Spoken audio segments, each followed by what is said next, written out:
Coming up next on Arizona Horizons Journalists Roundtable, the fight continues between the Superintendent of Public Instruction and the Board of Education, and we'll look at a recent poll that suggests dissatisfaction with Governor Ducey. The Journalists Roundtable is next on Arizona Horizon. Arizona Horizon is made possible by contributions from the Friends of Eight, members of your Arizona PBS station. Thank you. Good evening and welcome to Arizona Horizons Journalists Roundtable. I'm Ted Simons. Joining us tonight, Mary Jo Pitzel of the Arizona Republic, Howard Fisher of Capital Media Services, and Jeremy Duda of the Arizona Capital Times. The battle continues between the Board of Education and the Department of Education, led by Superintendent of Public Instruction Diane Douglas. We will get to that story in a second, but first, Mary Jo, kind of a developing story here regarding the Department of Weights and Measures, the director, the former director, the ex-director, and why he is the ex-director. What's going on here? Well, apparently Governor Ducey today told an audience that when he interviewed the then Weights and Measures director, Sean Marquez, about what you got going, what are you planning, he mentioned that he was planning to do some sting operations on ride-sharing services during the Super Bowl, noting that there will be a big uptick in that, and ride-sharing services back in January still actually are not compliant with the law, and Weights and Measures had been working on enforcement. Enforcement in terms of what, insurance and there's really two big driver issues. background? Background checks for drivers, the same things that are required of taxi companies, and insurance. Right now you can drive in Arizona with $15,000 worth of liability. Well, guess how much that pays for in a hospital? You really need $250,000 if you're going to operate commercially. And since Uber and Lyft have been operating under Governor Brewer, what Sean was doing is going out and ticketing them, saying, you are a taxi. And Doug Ducey comes in and Sean says, we're going to bring this to a head, or may not say that depending on who you talk to, but according to the governor, Sean said, I want to bring this to a head. We're going to do it during Super Bowl week. And as he told his audience, that person is now in the private sector. Yeah, in the private sector for what? I mean, it sounds like he was doing his job, or doing it a little too vigorously, a little too enthusiastically? Well, according to Ducey, Governor Ducey said, that Marquez told his staff, we're going to do a bunch of stings during the Super Bowl, we're going to shut him down. Now, we obtained an email from Marquez to someone denying this, calling it a straight up lie, saying they had no plans to shut him down with stings during the Super Bowl, that the Department of Weights and Measures doesn't even have the authority to shut him down. Now, the governor's office says Governor Ducey stands by his comments, but either way, the change is made, and ironically, they replaced him with Andy Tobin, who, as a member of the House last year, voted against the bill that would have allowed Uber to operate legally. And this is the fascinating thing about this.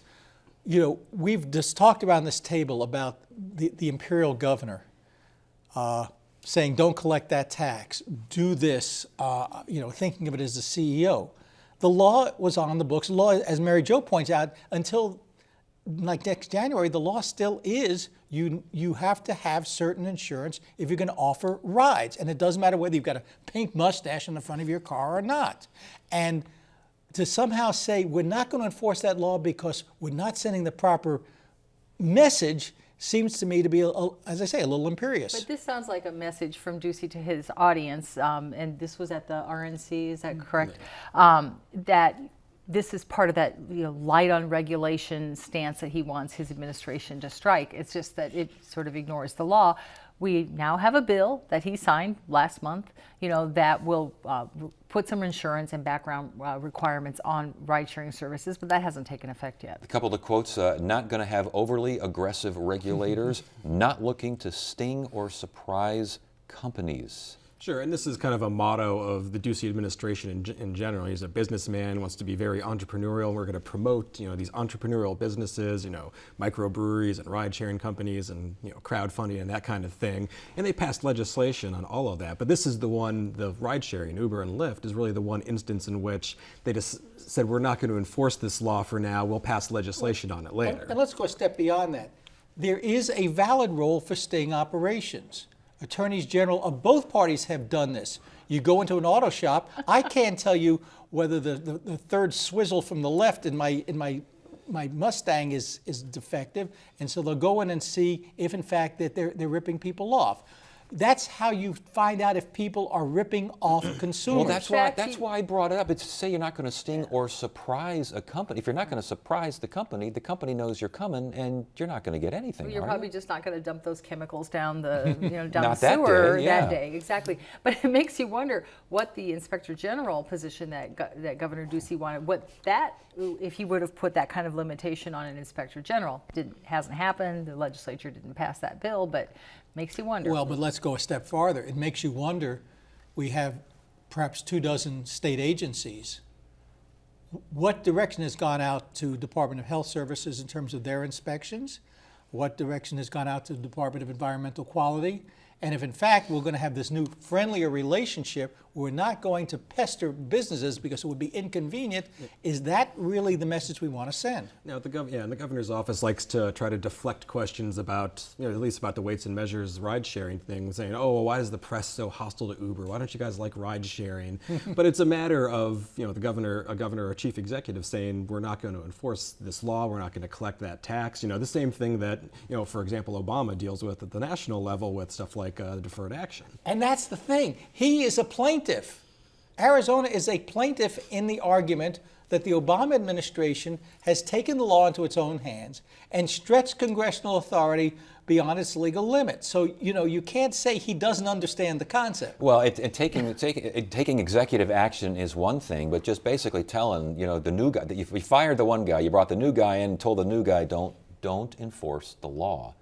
That's different than an executive action, an executive order, is it not? Yeah, there's plenty of areas where the governor has authority through executive orders. That just seems kind of a shaky one. Sean Marquez, are we going to hear more from Sean Marquez or Sean Marquez's friends, or what do you think? I don't think we're going to hear much more from them. You think so, huh? Okay. There's no reason. Look, he's out. He's got another job. I mean, other than protecting his own image. That's why I'm asking. What's the point? Yeah. He serves at the pleasure, or served at the pleasure, and that was it.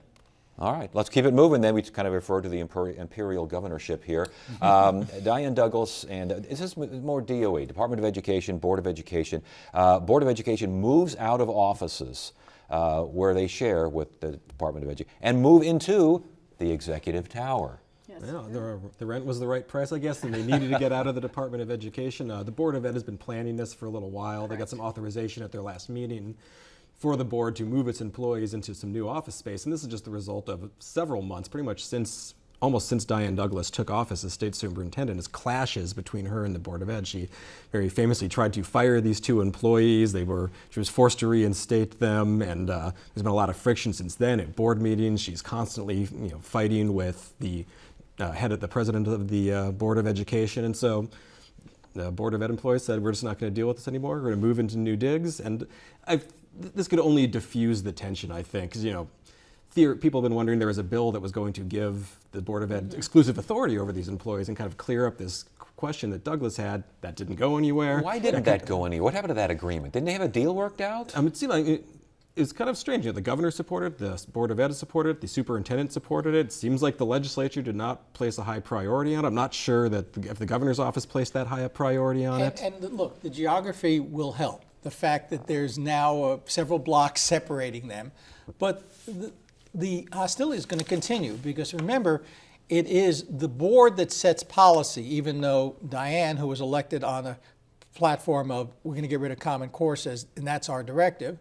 The board has, who sets the agenda? How does this get set? And there is still, with the failure of that law, a statute that says that she is the administrative director of board employees.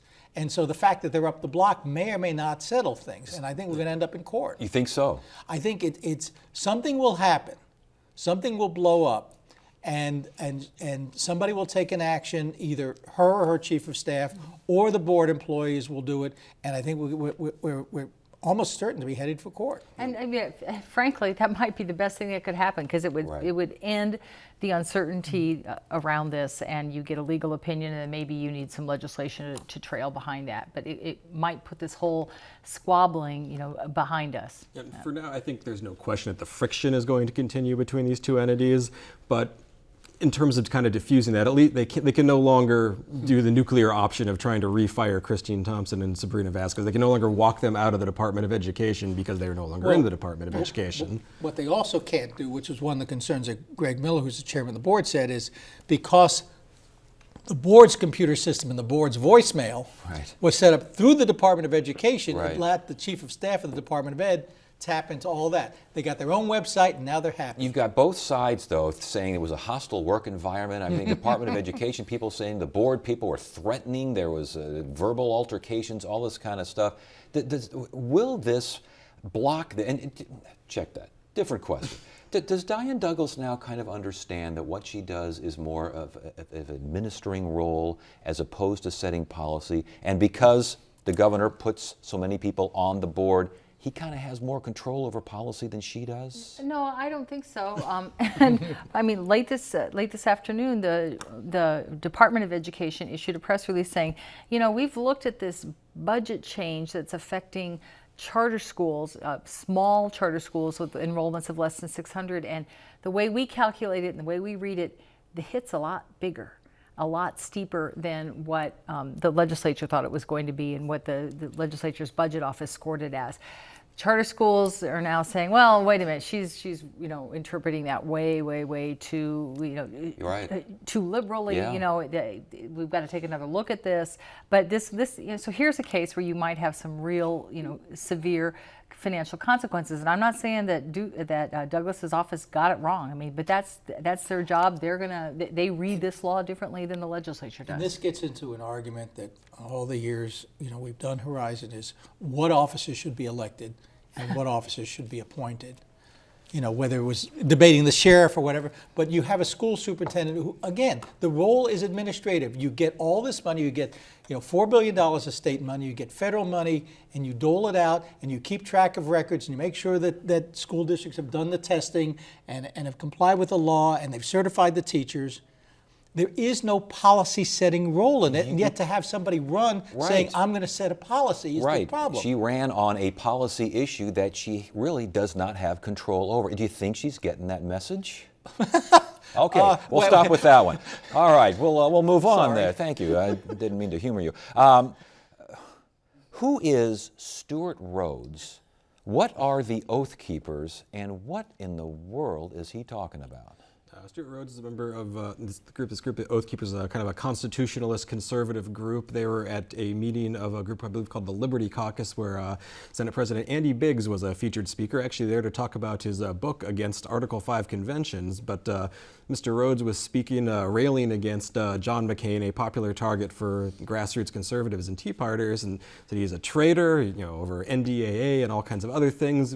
You know, he would throw you in jail without a trial, but we should put him on trial, and you know, as for treason, and he should be hanged by the neck until dead. I'm not sure how else you hang someone by the neck, but well, actually, he didn't say it properly. He said hung by the neck. Which sorry, is wrong. But still, in all, should be tried, convicted for treason, hanged by the neck until dead.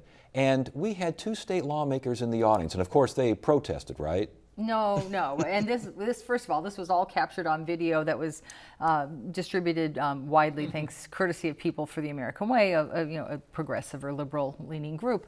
And we asked President Biggs about this, since he was on this. He was invited there to, as Jeremy said, to talk about his book. He was part of a 3-person panel along with Rhodes and Sheriff Richard Mack, or former Sheriff Richard Mack. And Biggs said, what was I going to do? I went first, Mack went second, Rhodes came last, and you know, what am I going to tell this guy? He's got to, check his First Amendment rights. He did not feel like he needed to speak up. And, but see, this becomes the problem.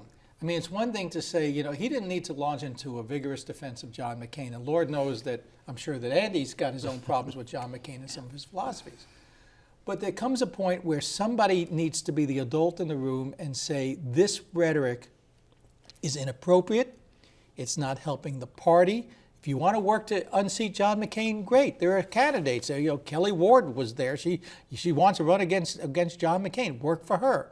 But this rhetoric just makes the party look stupid, and somebody needs to be the adult. Now, I wasn't there.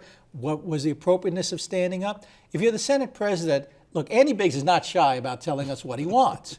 And he could have found an opportunity to say, excuse me, I have something to say. Yeah, and Kelly Ward was there as well, correct? That she was, who was likely to be John McCain's opponent in the primary next year. And I don't know that Senator Biggs suffers any kind of blowback from this, but it wouldn't surprise me at all to see John McCain's team and his allies try to use that against Senator Ward.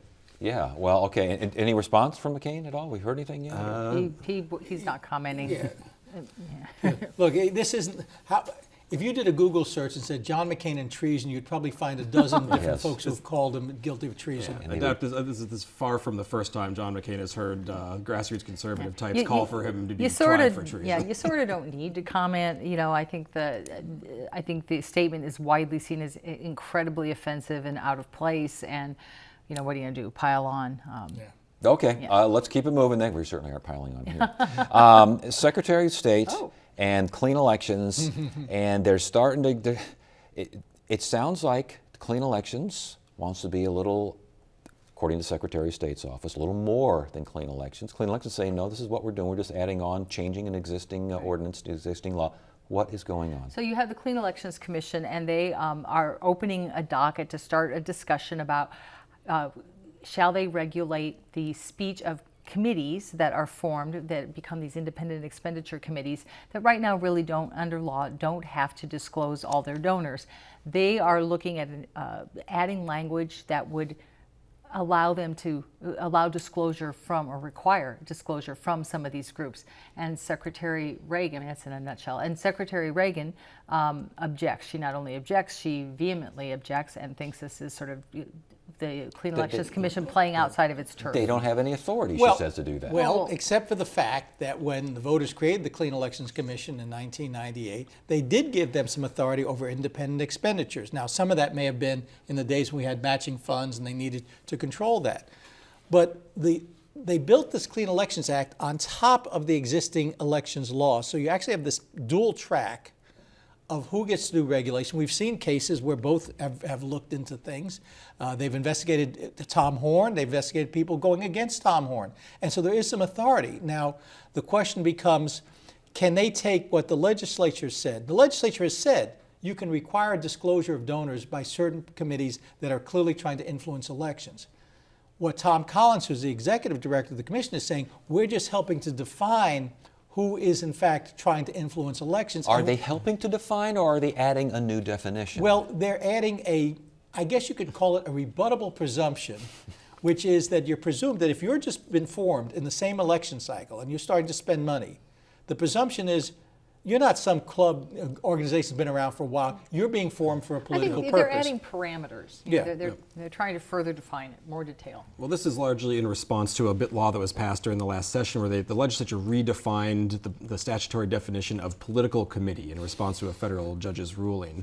The new definition basically has a two-pronged test, as you have to spend at least $500 on electioneering, and your primary purpose has to be electioneering. Now, Tom Collins says, well, the law doesn't define primary purpose, so we're going to pass an administrative rule to say how we define this. And if you form and then immediately start spending in elections, we're going to assume that. Now, that they might change, but either way, I don't think that's going to change Secretary Reagan's opinion. She called this a brazen power grab. And there's good reason to have problems with this primary purpose, because if you remember the federal law that gets to 501c4 corporation says you don't have to disclose if your primary purpose is for like social welfare. Right. And the IRS defined that as, well, 51% of your activity.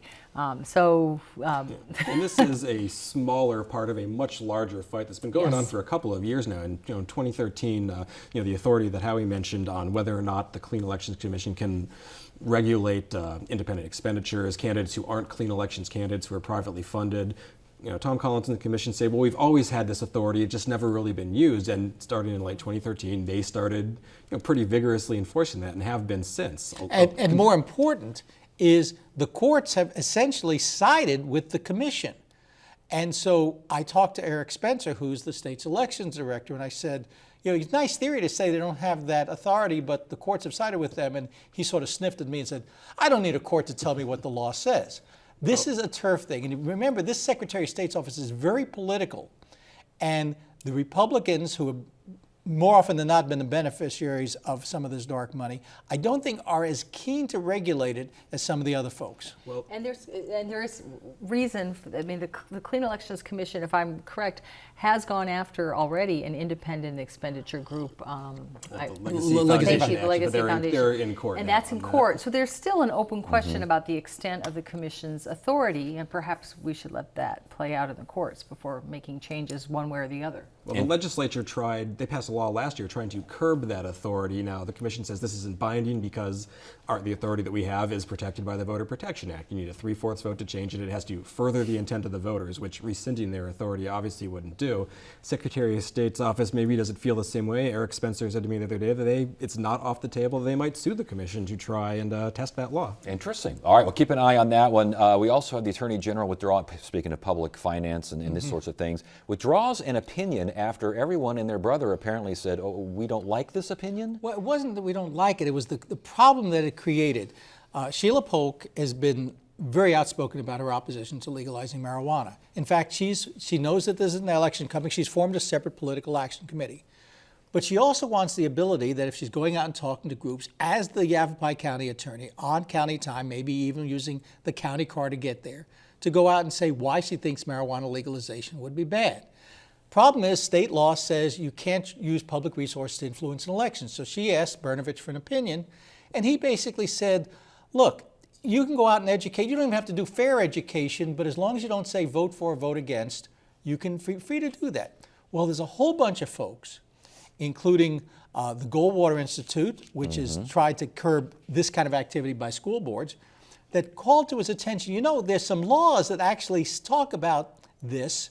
And so late Wednesday night, we got a little note from Mark Brnovich saying, never mind, we will recraft this to balance the First Amendment rights of the office holders with the protection of taxpayer dollars. And that's what he said, wasn't it? His original opinion was to preserve those First Amendment rights. Yeah, but now they say, well, this may have been misinterpreted. We're going to, as you mentioned, recraft this to kind of protect the First Amendment rights and balance that against, whether or not, taxpayer-funded entities can basically But campaign. it seems like it opens the door for all sorts Well, of government that was the abuse. thing. I mean, you get into interesting questions.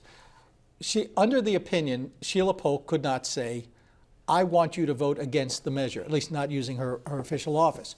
But if she tells people, I don't think marijuana legalization is good, is she in fact doing the same thing? And that's the problem that we have here, because you cannot censor somebody's First Amendment rights. You remember Doug Ducey, when he was treasurer, campaigned against the 1-cent sales tax.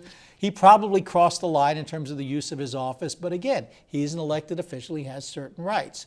But as you point out, you open the door a little bit to say, well, you can have education campaigns. I love that term. We're just educating the public. Right. Well, and we'll see how far they close that door when he comes out with some sort of... Yeah, and this has ramifications all up and down the spectrum. I mean, from school districts that will be running overrides or bond elections. Then it raises the question of, well, how do you inform people of what's on the ballot? And going a step beyond that, when you inform people what's on the ballot, if you say as an education official, if you don't pass this bond, we will close 3 schools. Have you educated people, or are you trying to sway voters? Exactly. Sure, this is a perpetual battle down at the legislature, especially relating to school districts on these bond and override elections and what they can say. Other entities, too, we saw last year when there was a big bond measure for a new county hospital. The county hospital system was running a lot of ads talking about how great the county hospital system is. They weren't saying vote for this or vote against this or, gee, we need a new hospital, but hey, the county hospital system's great, everyone support it. All right, before we go here, we got a minute or so left. There's a new poll by a Democratic firm from North Carolina. Appreciate their interest in Arizona, saying that lots of folks aren't satisfied with Governor Ducey. What do we take from what's going on here? Well, the poll showed, according to their findings, that I think about 27% of folks approved of his job, of the way he'd been doing his job. Low 40s disapproval, 44, about 29% undecided. This early on, it's hard to, give much credence to it, but it wouldn't surprise me, and I think for Governor Ducey, there's kind of a messaging problem. Is you cut all this money and then you go say, well, we're focusing on classrooms first, while 1,000 school teachers are protesting in front of your office. If you say, well, there's a budget deficit, that we got to make sacrifices, we have no choice. I think that I think people kind of understand that. But if you say we're focusing on classrooms first while people are protesting and raising tuition, maybe not so much. Well, I've got another problem, particularly with the poll. I mean, they point out that these numbers are the same numbers that he polled before the election, and yet he was elected. Won. So I'm having a little disconnect here in terms of how accurate. And these tend to be telephonic automated polls. But the numbers, most likely reflect how people feel about cuts to education. I mean, Yes, it that's been seemed sort like of it the was- big headline coming out of the session. Yeah, very frankly. much tied to education. Sure, All the right. poll also gauged people's opinions on the Grand Canyon and cactus. So Yes. read into that what you will. Gosh, I hope they support cactus. So they support the Grand Canyon. Cactus, there's Cactus, not so much. a lot of undecideds. All right. Thank you so much. Appreciate it. That is it for now. I'm Ted Simons. Thank you so much for joining us. You have a great weekend.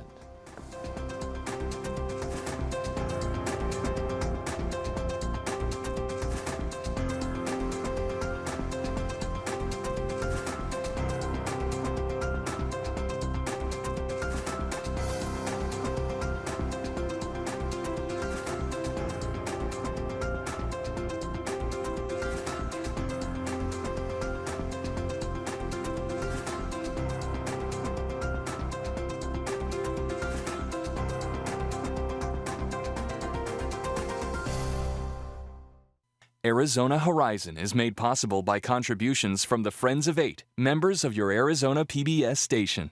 Thank you.